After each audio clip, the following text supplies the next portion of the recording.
हमें जो माफ़ करने की जो आदत है ये बहुत गंदी आदत होती है। हमें माफ़ नहीं करना चाहिए। गलत करने वाले इंसान को जितना हम माफ़ करते हैं उतना हम उसे बढ़ावा देते हैं कि तू फिर से भी कर सकता है। मैंने तुझे इस बार आसानी से माफ़ कर दिया, तूने मेरे साथ गलत किया, मैंने तुझे माफ़ कर दिया, तो अगर तू फिर से गलती करेगा तो फिर भी तुझे आसानी से जो है माफ़ कर दूँगा। फिर मेरे साथ कुछ जो है गलत करेगा फिर तुझे माफ़ कर दूँगा। तो ऐसा करने से गलत करने वाले को हम बढ़ावा देते हैं। तो माफ़ नहीं करना चाहिए। इसका मतलब ये नहीं है कि हम उसे मारने लग जाएं या हद से ज़्यादा उसको नुकसान पहुंचाने लग, नहीं।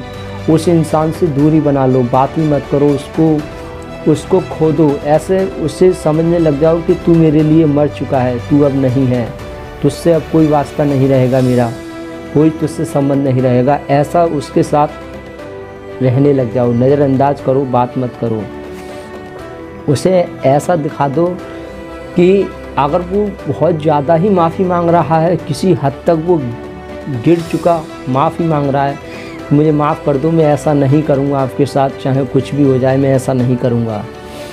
तो उसको माफ़ करने के साथ साथ उसे जल्दी माफ़ मत करो, देर में करो। उसे ऐसा दिखा दो कि तूने जो मेरे साथ गलती की है या आपने जो गलती की है बहुत बड़ी भूल की है। अगर ये दोबारा ऐसा हुआ तो मैं कुछ भी कर सकता हूँ, किसी भी हद तक जा सकता हूँ। जब ऐसे हम सामने वाले को दिखाकर जब माफ़ करते हैं तो वो हमारे साथ गलत नहीं करता है। लेकिन लोगों के साथ होता क्या है कि कोई गलत सलत बोल रहा है, बेवकूफ़ बता रहा है, वो दुखी हो गया तो उससे बोलते हैं यार भैया सॉरी, मैंने ये बोला गलत सलत ऐसा कुछ कर दिया यार, इसके लिए सॉरी, तो माफ़ कर देते हैं, कोई बात नहीं। तो पहली बार तो खैर कर सकते हैं माफ़, क्योंकि ऐसा होता है, पहली बार तो करना ठीक है।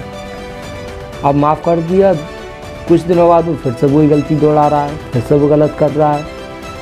फिर हम दुखी हो गए कि तूने मेरे साथ ऐसा क्यों किया, तूने मेरे साथ बदतमीजी क्यों की, गाली गलौज क्यों की। तो बोलता है आप चल भाई सॉरी, माफ़ कर दे, मैं अब ऐसा नहीं करूँगा तेरे साथ। तो माफ़ कर दिया, चल कोई बात नहीं, मेरी तो आदत है, मैं तो माफ़ कर देता हूँ। माफ़ कर दिया, माफ़ कर दिया। अब फिर से उसे जब उससे कोई काम पड़ेगा, जब उससे कोई फ़ायदा दिखेगा तो फिर वो धोखा देगा, फिर वो गलत सलत बोलेगा, फिर वो कुछ ना कुछ गलत करेगा। तो जब डर नहीं है सामने वाले के अंदर आपका, तो वो तो आपके साथ गलत करेगा ही। तो लोग आपको गलत बताएं, पलट कर गाली गलौज करना पड़े, इससे अच्छा है कि दूरी बना लो। यहाँ तक नौबत क्यों आने दे रहे हो, क्यों सुन रहे हो, क्यों उन्हें देखकर अनदेखा नहीं कर रहे हो, क्यों उनकी बार बार मदद ले रहे हो, क्यों उनके आगे झुककर रह रहे हो, क्यों उनके फेंके हुए टुकड़ों पे पड़ रहे हो। दूरी बनाओ ऐसे लोगों से।